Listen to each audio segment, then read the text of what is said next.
जीत जाएगा। नारद जी में तीनों दुर्गुण प्रबल हुए, काम भी प्रबल हुआ, दादी से ही शादी करने के लिए लालायित हो गए। बैठना सीखे, संसार के नाते से भगवान की जो लक्ष्मी जी वैष्णवी माया है वो तो दादी लगती है, क्योंकि ब्रह्मा जी के पुत्र है, ब्रह्मा जी भगवान के पुत्र है, ब्रह्मा जी के पुत्र नारद जी हैं, तो दादी से ही तुम शादी करोगे। काम भी प्रबल हुआ, लोभ भी प्रबल हुआ कि सबसे सुंदर मैं ही दिखाई दूं, शादी मेरी ही होनी चाहिए, और शादी नहीं हुई तो क्रोध प्रबल हुआ, और इतना क्रोध प्रबल हुआ कि भगवान को ही शाप दे डाला। और ये काम, क्रोध और लोभ ये बात, पित्त और कफ के प्रतीक है। काम, बात, कफ, लोभ, अपारा, क्रोध, पित्त, नित्य छाती, जारा, प्रीत करें जो तीनों भाई, उपजय सन्निपात दुखदाई। बात, पित्त, कफ जब तीनों प्रबल हो जाते तो रोगी को सन्निपात नाम का रोग होता है, जो उसमें बड़बड़ाता है, उसको कुछ होश नहीं होता। नारद जी को सन्निपात का रोग हुआ, बड़बड़ा रहे, भगवान को ही शाप दे रहे, भगवान को ही गाली गलौज देने लगे, लेकिन तो भी नारद जी की रक्षा हो गई। बस इतना समझ लीजिए, हमारी रक्षा नहीं हो पाती, हम बहुत नहीं होती। नारद जी में तीनों दुर्गुण आए, काम इच्छा हुई, नारद जी काम पूर्ति के लिए भगवान के पास आए, आपद रूप देव।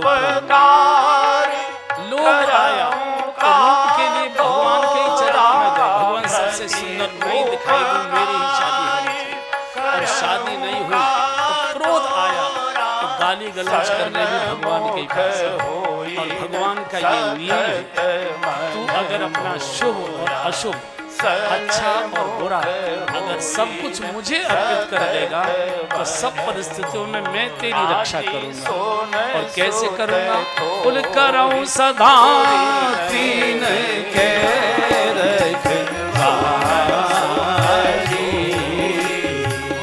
करूं सदा तीन के रखवारी, जिमी बारत राखई में तारी, जिमी बारत राखई। भगवान की बंधुओं और बहनों ये घोषणा है कि अगर अच्छा और भगवान ऐसे बोलते, अगर तू मुझे अर्पित कर देगा नीचे को देखने लगते तो मैं तेरी कैसे रक्षा करूंगा, जैसे बालक की रक्षा महतारी करती है। शब्द देखिए आप, तो एक दिन माँ शब्द नहीं बोला, माता जी शब्द नहीं बोला, जब जननी भी शब्द नहीं बोला, महतारी। आपको मालूम है महतारी शब्द कैसे बना है? क्या बात? मेहतर से भगवान लिखा, कोई बात मेहतर से महतारी शब्द बना, बोले तुम्हारे बताने और मेहतर क्या काम करता है ये हम सब लोग जानते हैं कि तुम्हारे बताने लायक जिस कार्य को कोई नहीं कर सकता, ऐसी कौन सी बात है जो पत्नी को नहीं बताई जा सकती? हम सबके शौच उठाकर सिर पर टोकरा रख के ले जाता है। अगर घर में किसी के सामूहिक परिवार है और किसी बच्चे ने अगर पोटी कर दी तो उसकी चाची होगी या ताई होगी, जो भी होगी, वो खुद नहीं करेगी, अरे तुम्हारे मुन्ना ने पोटी कर दी, वो तुम्हारा कुछ नहीं है। चूंकि ये शौच साफ करना ये केवल माँ कर सकते, माँ महतारी कर सकती है या मेहतर कर सकता है। भगवान कहते जो कार्य मेहतर करता है वो तेरे लिए मैं करूंगा, और किया है। भक्तों के उन्होंने जगन्नाथपुरी आप दर्शन करने गए होंगे, बाबा थे क्या नाम था, माधव दास, बड़े सिद्ध महापुरुष थे। तो अतिसार हो गया, वो जो रुकते ही नहीं थे, शौच रुकता नहीं था, पेट में ऐसा पानी हो गया, तो 10-5 बार तो जंगल गए, लौटे, फिर लेके चलने की सामर्थ्य नहीं रही, गिर पड़े।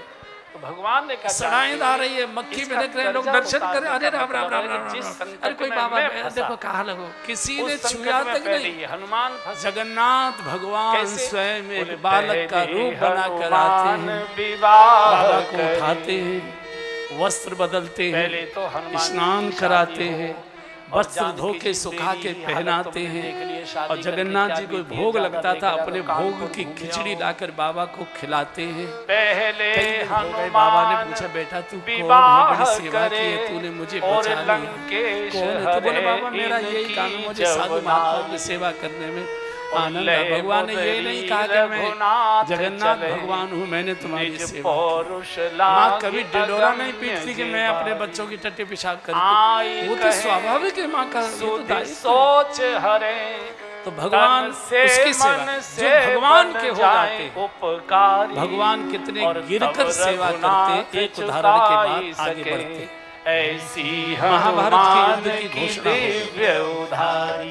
इतनी घटना हो तब कुरुक्षेत्र की ओर सेनाएं जाने जा सकता है। बोलो क्या कह रहे हो? भगवान से सहायता मांगने के लिए दुर्योधन और इस कर्ज को शीश पर ही रखना फायदेमंद है। इसको दुर्योधन पहले पहुंच गया। तो भगवान सो रहे थे या सोने का नाटक कर रहे थे, तो भगवान जाने मिलेगी तो पूछेंगे, लेकिन पलंग पर पीताम्बर ओढ़कर सो रहे। अब दुर्योधन है, ये तो अहंकारी है, चूंकि राजा है, भक्त तो भगवान के चरणों में बैठता है, अहंकारी को तो बढ़िया वाली कुर्सी चाहिए, सिरहाना चाहिए। तो भगवान के सिरहा में एक सोफा पड़ा था, दुर्योधन उस पर जाकर बैठ गया। थोड़ी देर में अर्जुन भी पहुंचे, संयोग के एक ही दिन दोनों पहुंचे। अर्जुन पहुंचे, भक्त तो भगवान के चरणों में बैठता, अर्जुन भगवान के चरणों में बैठा। शास्त्र कहता है महाभारत युद्ध की जीत तो उसी दिन हो गई थी। अर्जुन की जिस दिन भगवान के चरणों में बैठ गया, जो भगवान के चरणों में बैठेगा उसकी कभी हार हो ही नहीं सकती। और वैसे भी जब आदमी सोकर उठता है, जैसे पहले चद्दर उठाता तो पैरों की ओर निगाह जाती, तो भगवान जब जागे तो सामने अर्जुन, अरे अर्जुन पार्थ कब आए? बोले प्रभु अभी आए। कैसे आए?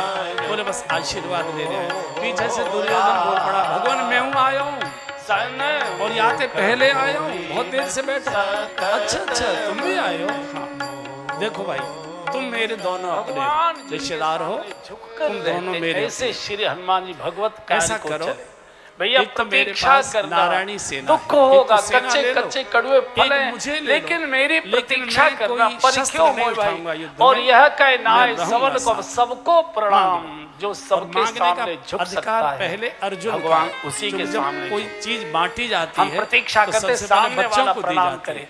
ऐसे कोई आ रहा बच्चे सामने से, इधर से छोटा है, पहले नमस्ते कौन करे, उसे करना चाहिए। तो बड़े कान खुजाने लग जाएंगे, कुछ गलत करने लग जाएंगे, निगाह नहीं मिलाएंगे, निगाह मिलेगी तो नमस्ते करनी पड़ेगी, उस सामने वाला नमस्कार करे। तो जो सबके सामने झुक सकता है, जो सबको प्रणाम कर सकता है, तो उसी से भगवान उसके सामने झुकते हैं, उसको प्रणाम करते हैं। सुन कपि दोई उरिन में नाही, देखो कर विचार। तो मुझे कोई हरा ही नहीं सकेगा। और यहाँ से हनुमान जी में आमो घर गोपाल को कौन हरा पाएगा? जीत मेरी। युद्ध तो अर्जुन उसी दिन जीत गया था जिस दिन भगवान को मांग लिया। दुर्योधन को सेना लेकर मूर्खों को विनाश काले बुद्धि, ये नचकैया करके नाच नचाया जाएगा, तो युद्ध में तो सेना चाहिए, लेकिन उसको मालूम नहीं था अर्जुन उसी दिन युद्ध जीत गया था। कुरुक्षेत्र के मैदान में तो केवल प्रदर्शन हुआ है युद्ध का, जीत तो उसी दिन हो गई थी जब अर्जुन ने भगवान को मांगा। एक दिन भगवान ने पूछा, क्यों रे अर्जुन, तुझे युद्ध नहीं जीतना था क्या? बोले क्यों नहीं जीतना था? बोले भले आदमी, सेना लेनी चाहिए थी, मुझे निहत्तों को लेकर तू क्या चाहता था? तुझे युद्ध नहीं जीतना था क्या? अर्जुन ने कहा, गोविंद भक्ति के भजन के मैं युद्ध हारने को तैयार हूँ, पर हरि को हारने को तैयार नहीं, मुझे हरि चाहिए, युद्ध नहीं चाहिए। और जिसके पक्ष में हरि खड़े हो जाए उसकी हार कभी होती ही नहीं। तो जो भगवान के हो जाते हैं, भगवान किस सीमा सब प्रकार अच्छे काम में, और आपको आश्चर्य होगा, एक उदाहरण अच्छे काम में समाज के बुरे लोग पहले विरोध करने नहीं आते, समाज के अच्छे बड़े लोग विरोध करने आया करते हैं। उनका अहंकार टकराता है कि अच्छे के ठेकेदार तो हम थे, ये छोकरे कहाँ से पैदा हो गए जो इतना कर, सब मारे गए, मैं बहुत अभी आएगा। तो जैसे ही पहली देवलोक की बात, एक मैनाक नाम का पहाड़ था, सोने का, छुपके रहता था। सायंकाल के समय जब मैं संध्या करूंगा, आपने सुना होगा, पहले पहाड़ों के पंख होते थे, मुझे प्रणाम करेगी। तो ये पंखों से उड़ के जाते थे और किसी न किसी शहर पर गिर पड़ते थे, सारी सृष्टि को नष्ट कर नहीं पाएंगे। जा बड़ी मुश्किल हो गई। ये बात किसी के द्वारा के वज्र ने इनके पंख काट दिए। ये जो मैनाक था ये सोने का पहाड़ था, तो ये छुप गया समुद्र में। दुर्योधन को भीष्म दादा स्वभाव छुप के रहता। दुर्योधन की पत्नी को आशीर्वाद देने वाले, धरती में छुप के रहे, और अगर दुर्योधन की पत्नी को सौभाग्यवती का आशीर्वाद प्रकट नहीं होता, हजार हनुमान जी के पिताजी का ये तो भगवान सीधे दौड़े दौड़े द्रौपदी के शिविर में गए। तो द्रौपदी जल्दी चल, सागर चलना बोले भीष्म दादा के शिविर। महाराज आप कैसी बात करते, तुम्हारे मित्र का लड़का दुश्मन का को जा रहा है, 400 लगे होते सागर हैं, यार कौन जाने थोड़ा विश्राम करवा ले, आराम कर ले, बताओ थोड़ी सहायता करो। बोले तो मैनाक निकल कर दुर्योधन की पत्नी आने वाली, कहा कि अगर भीष्म दादा ने उसे आशीर्वाद दे दिया सौभाग्यवती का, मैं आपको पहचानता हूं, तो मैं तेरे खुले केश मेरे भतीजे लगते हो, आपके पिताजी मेरे वश की बात नहीं। भीष्म का आशीर्वाद काटना कर लो, मेरी भी वश में नहीं। हनुमान जी चले कैसी बात, अगर अहंकारी होते चिंता मत कर तो डांट सकते थे, मैं भगवान के कार्य के लिए जा रहा हूँ, ये सोने की माया में मुझे फंसाना चाहता है क्या? वो रानी है, वो महारानी पहले ब्यूटी पार्लर जाएगी, सोने वालों से, तो बाल उल ठीक कराएगी, वालों से तब तक तू चल बना के रखनी चाहिए, पता नहीं कब कथा करानी पड़ जाए, भीष्म का जरूरतें पड़ती है और बिना इनके तो कथा होती नहीं। तो हनुमान जी ने कहा थैंक्स, धन्यवाद, स्पर्श कर दिया। हनुमान ते परसा कर पुन कीर प्रणाम। अभी तो मुझे समय नहीं है, फिर कभी आएंगे, बैठकर आपके साथ एक कप चाय पिएंगे। अब हमको ये पहली बात आती, सैंडल थे वो कुटिया के बाहर तार अंदर प्रवेश करके भीष्म आसन पर परमार्थ का बड़ा काम कर रहे जाएंगे। भगवान ने सोचा इसी समय अगर सौरभ परिवार के लोग आ गए, अनेक प्रकार, और इसकी हम लोग संघ की शाखा में गए हैं, क्या है उसमें ये गीत गाया जाता था, एक पद तुमको याद है? राधे राधे को राधे राधे राधे राधे गोविंद सची भज कर श्री राधे गोविंद राधे राधे राधे राधे राधे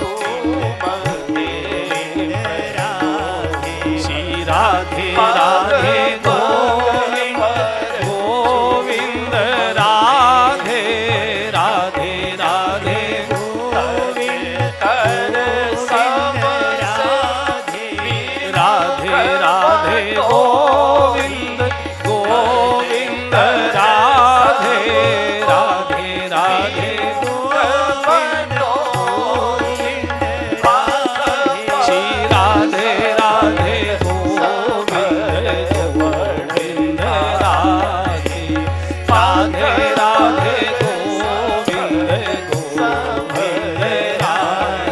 श्री राधे राधे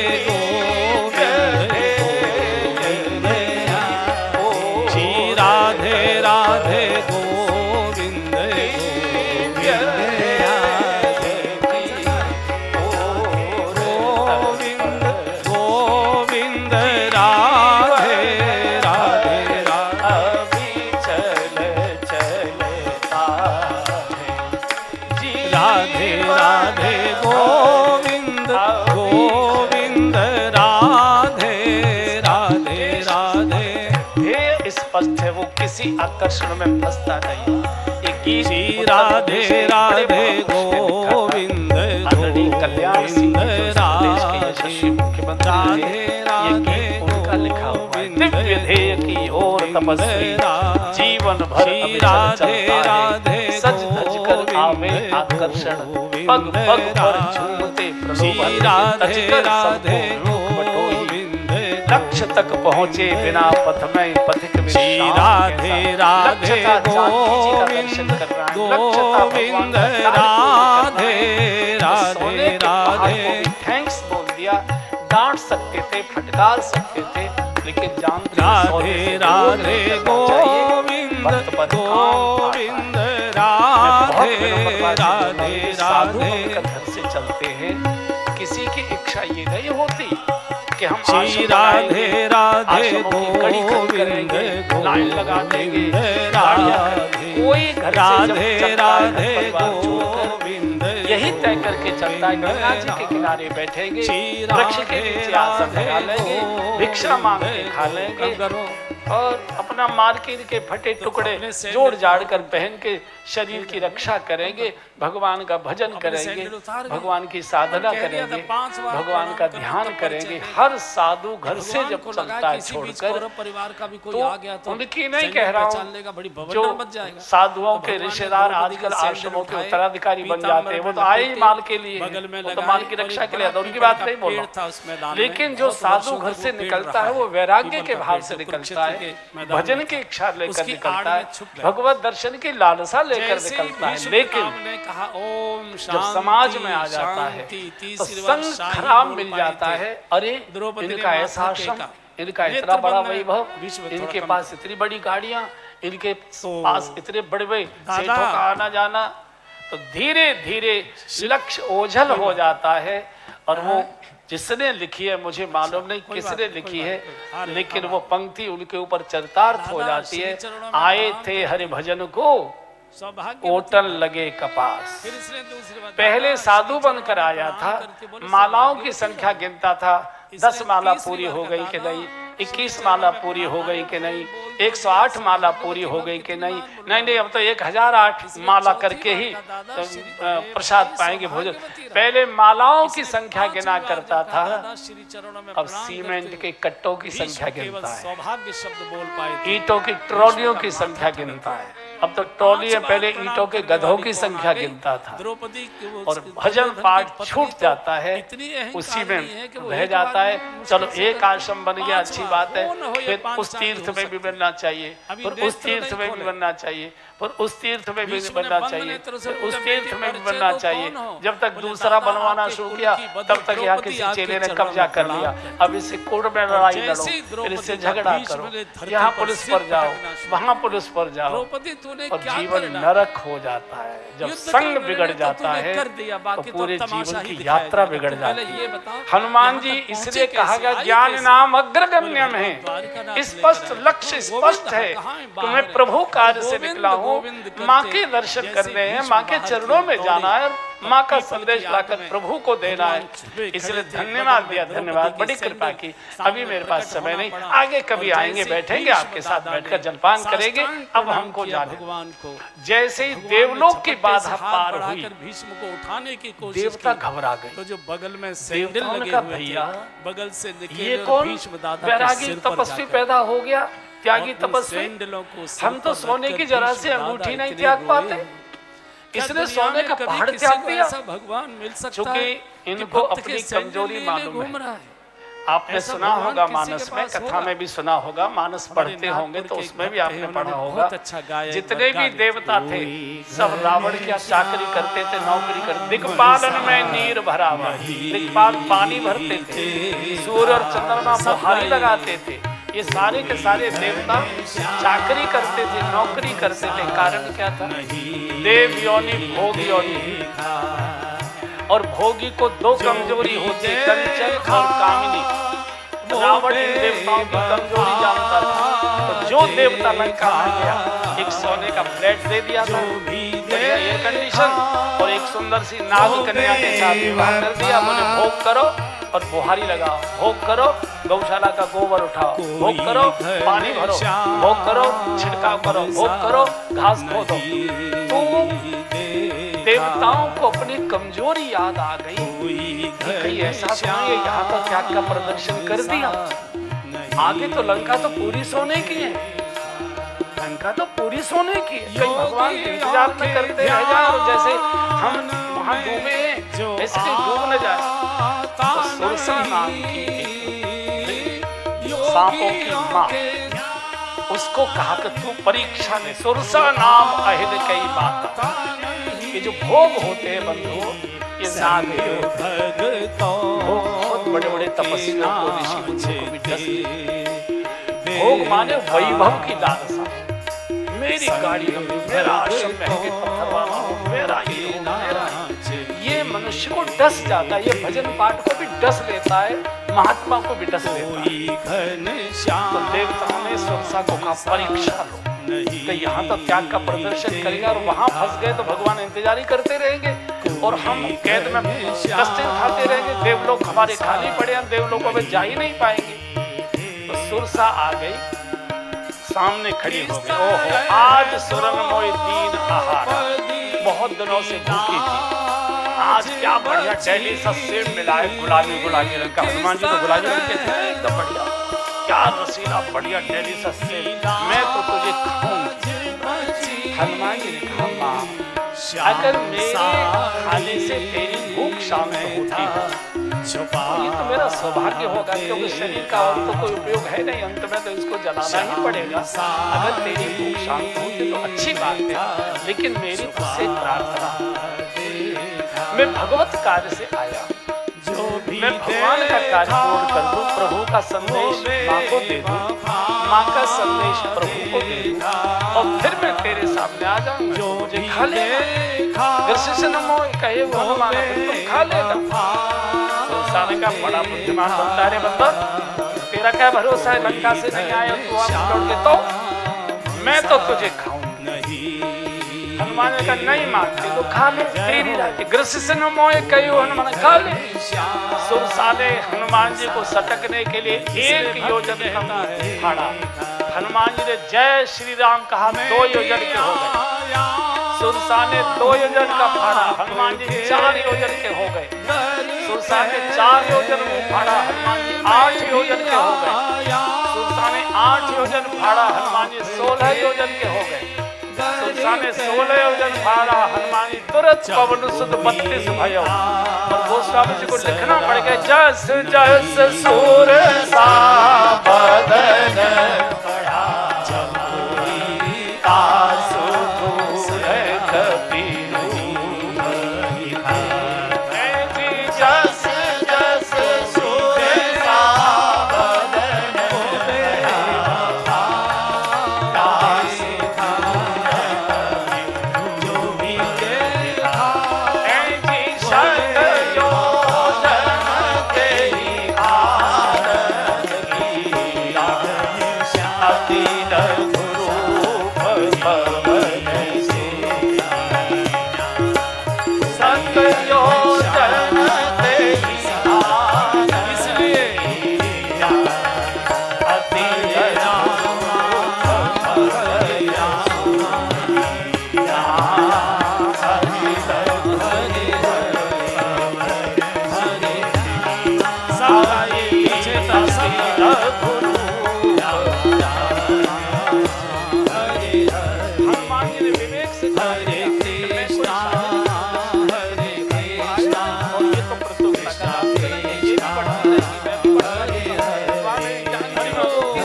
बिल्कुल छोटे, और इसके मुंह में जाकर बैठ, अभी देखती है बंदर कहाँ गया, बंदर कहाँ गया, बंदर कहाँ। हनुमान जी बाहर निकल कर हाथ जोड़कर कहा, मैं तेरे पेट में घूमे आया, अब तो समझ ले तूने मुझे खा लिया, यहाँ से आशीर्वाद दे। जो विरोध करने आई, जो सटकने आई, वो सम्मान करने लगी, वो अनुरोध करने लगी। राम काज सब करियहु, और तुम बल बुद्धि निधान, जो भी दे आशीष दे गई सो हरषि चले हनुमान। जो विरोध करने आई थी, मार्ग रोकने आई थी, सटकने आई थी, वो आशीर्वाद देकर भगवान भक्त दूसरी बात में होते आए। देवताओं के देवता यानी आगे का कारण बताते भगवान। धनाढ्य लोग होते जो देते हैं, मनु महाराज देते हैं, चंदा देते हैं, उनको मनु की संतान है, इसलिए मनुष्य बड़े देवता आदमी है। कोई भी जाए कभी खाली हाथ के प्रारंभ का समय है, देते हैं, धर्म का शासन है। हनुमान जी जानते हैं कि मनु महाराज शत्रुपा जी के साथ होते हैं, बहुत आनंद का जीवन, ये कभी सामने नहीं आते हुए ये अपने बड़े बेटे का नाम उत्तानपाद, छोटे बेटे का नाम प्रियव्रत, ये गुरुगाई तो थी, वो सामने कभी नहीं आएंगे। जिसकी शादी और आप करदम ऋषि के साथ और जिनके गर्भ से झगड़ा किसी और से करेंगे, आपको अंदाज ही नहीं आएगा कि गड़बड़ हो कहाँ से रही है। पतंग की डोरी पकड़ कौन रहा है, ध्रुव जी का तो दिखाई दे रही है, लेकिन ये नहीं मालूम पतंग की डोरी कहाँ है। कि घर में भक्त और बिटिया के भगवान पैदा होते हैं, जन्म ले रहे हैं। ऐसा उनके दाम्पत्य जीवन जितना शुचिता से, पवित्रता से, मर्यादा से भरा हुआ होता है, झुका दीजिए, उतनी दिव्य संतान अपने यहाँ आती है। अन्यथा उनके हाथ लोग संतान को ज्यादा दोष दे रहे हैं, आपको भटका देंगे, संतान को दोष मत और दीजिए। वही आपके ऊपर घटित हो जाएगी। अपना आचरण अगर शुद्ध रखेंगे लगे कपा तो संतान भी शुद्ध आचरण जोड़कर विनम्रता से कहीं न कहीं आशीर्वाद से तो सब हो रहा है, आपकी कृपा से जैसा आशीर्वाद बीज डालोगे उनके सामने जो भी भूमि जैसी बड़ापन कर दिखाने की कोशिश करेगा, इतने लंबे हाथ होते, इतने अड़ंगे, कहीं न कहीं हमारा आप कथा भी करना चाहेंगे, वो मैदान की परमिशन ही नहीं होने देंगे, आपको पता ही नहीं लगेगा कि मामला क्या हो रहा है, कैसे चाहिए। तो ये जो राम कथा है, ये चरित्र है, और इसलिए आप देखिए संतान पहले यज्ञ के माध्यम से मनौतियां मना के की जाती थी, जैसे छोटे हुए संतान को जन्म ही नहीं देने दे रहे, पेट में पहले ही मरवा रहे, बहुत छोटे, फिर कहते हैं महापुरुष पैदा नहीं हो, उनकी महिमा को प्रणाम करते रहिए, प्रणतक क्लेश नाश हो सकता है जिसको आपने मरवाया बड़े लोग केवल नमस्ते के भूखे होते, इनसे चाहे जितना चंदा ले आओ, हाथ जोड़कर प्रणाम कर दो, बहुत दिव्य धर्म का शासन। संध्या का समय जैसे आप बैठे ये पार हुई एक तीसरी बात, महाराज पाताल लोक अकेले निवेदन कर रहा हूँ, समाज में सेवा का कोई कार्य करोगे, किसी ने कोई कथा नहीं सुनाई, किसी ने कोई प्रवचन नहीं दिया, कोई मिलने भी नहीं लोग विरोध में आएंगे, किसी ने उपदेश भी नहीं दिया, बैठे बैठे अंतः प्रेरणा आने लगी, अरे ये मैं बूढ़ा हो गया, मेरे शरीर में झुर्रियां आ गई, ये रहती आंखों से दिखाई देना कम हो गया, और मेरे केश बाल सफेद हो गए, जलचर है, मगर है, मेरी दांत उखड़ने लगे, मछली है, बहुत सारे इंद्रियां शिथिल हो उन्हें नहीं गई, खाती, जो चलाचली की बेला आ गई, उसको क्या भी नहीं मेरी लाश राजभवन से हाय हाय करके निकाली जाए, पर उस छाया को तंत्र, क्या नेत्र बंद होने से पूर्व उस पर तंत्र प्रयोग इन करके नेत्रों को भगवान की मोहनी झांकी का दर्शन नहीं हो, जैसे छाया पड़ी, क्या अंत समय में मेरे मुख से भगवत नाम का उच्चारण नहीं होगा, एक अंत प्रेरणा चाहिए, किसी ने कुछ कहा नहीं। और देखिए प्रेरणा अंदर से ही आती है, उपदेश बाहर से दिया जाता है, एक मुक्का मारा, प्रेरणा अंदर से ही सीधे उतरे, एक मुक्का और शत्रुपा जी के कक्ष में पहुंचे, शत्रुपा जी संयोग से अकेली बैठी, ये पास बैठे, क्या महारानी जी ईर्ष्या, एक मन में प्रेरणा जग रही, आज्ञा हो तो कहे, बोले बताइए, पेट में भी रहे, बोले अब हमारी उम्र पूरी हो गई, ईर्ष्या का अर्थ है दूसरे हम बूढ़े हो गए, को देखकर शरीर शिथिल हो गया,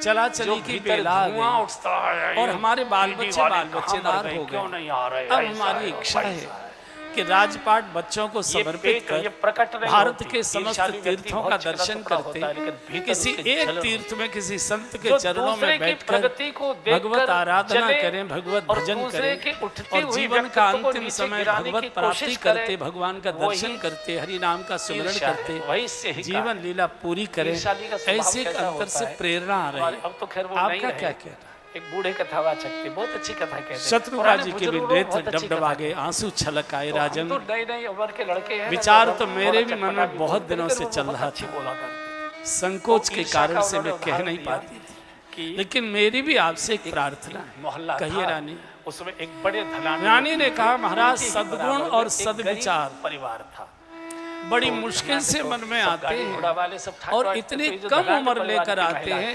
आते पीछे जाने की बात पहले बोलते हैं, और दुर्गुण और दुर्विचार इतनी जल्दी जल्दी आते हैं मन में, और इतनी लंबी उम्र लेकर आते, एक बार को एक दुर्गुण जीवन में आ गया, वो चिता तक साथ जाता है। इसलिए राजन देर मत करिए, बेग विलंब मत करिए ना।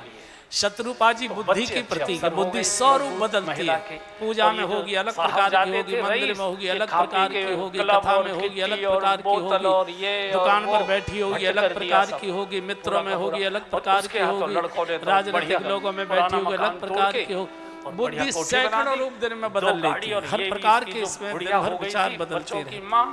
बुद्धि ने समर्थन कर दिया मनु महाराज मन के प्रति। मन और बुद्धि जब सम्यक में आ जाते हैं और जैसे वो तो घटना घटती है, चाहे शुभ हो चाहे अशुभ हो। मन कहता है बुद्धि नहीं मानती तो भी घटना नहीं घटेगी, बुद्धि कहती है मन नहीं मानता तो भी घटना नहीं घटेगी। बुद्धि और मन जब दोनों एक हो जाते हैं तब घटना घटित होती है।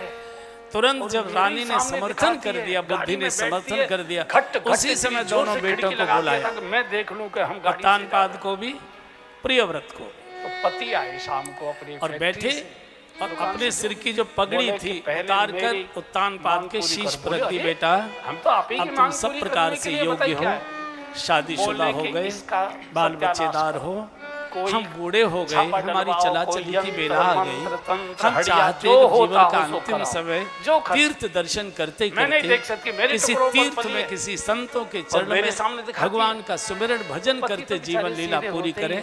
तुम राज्य का ठीक से संचालन करना, प्रजा को पुत्रवत प्यार से पालन करना, किसी प्रकार का प्रजा को कष्ट न हो, इसका ध्यान रखना। उपदेश दिया, बच्चे रोने लगे, दोनों बालक रो पड़े, उत्तानपाद भी और नहीं पिताजी हम नहीं जाने देंगे, ऐसे कैसे चले जाएंगे आप।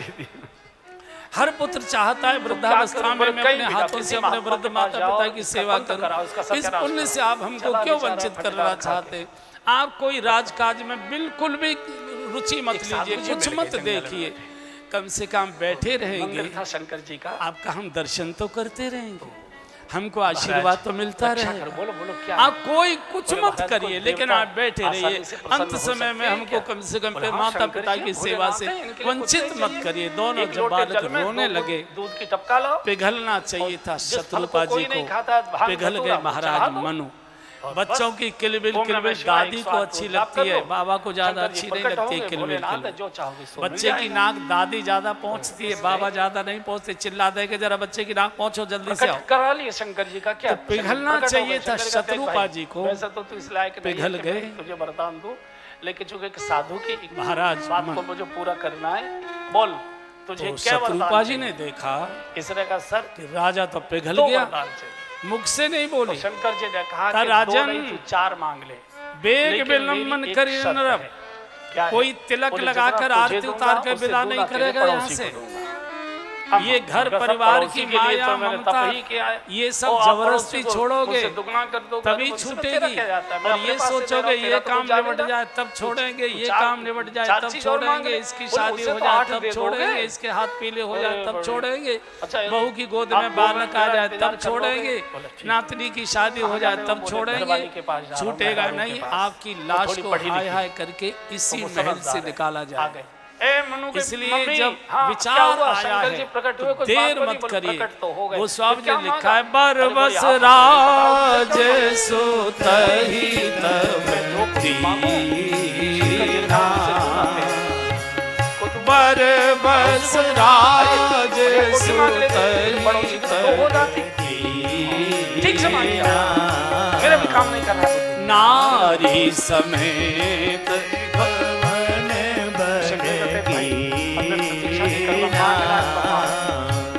नारी समेत गवन कहाँ पहुँचे तीरथ भरने मिश विख्याता, तीरथ भरने मिश विख्याता, अति पुनीत साधक सिद्धाता, अति पुनीत साधक सिद्धाता, पहुँचे जाई धेनुमति तीरा, पहुँचे जाई धेनुमति तीरा, हर से नहाने निर्मल नीरा, हर से नहाने सुंदर फूल फुलवाड़ी बाग बगीचे बनबाग बच्चे रोते रहे जबरदस्ती छोड़ नरनाग मनु महाराज कहते घर की ममता जबरदस्ती छोड़ोगे तभी छूट पाएगी। ये सोचा ये काम निबट जाए तब छोड़ेंगे, ये काम निबट जाए तब छोड़ेंगे, काम तो नहीं निबटेगा, हम निबट जाएंगे। सोने की चमचमाती हुई लंका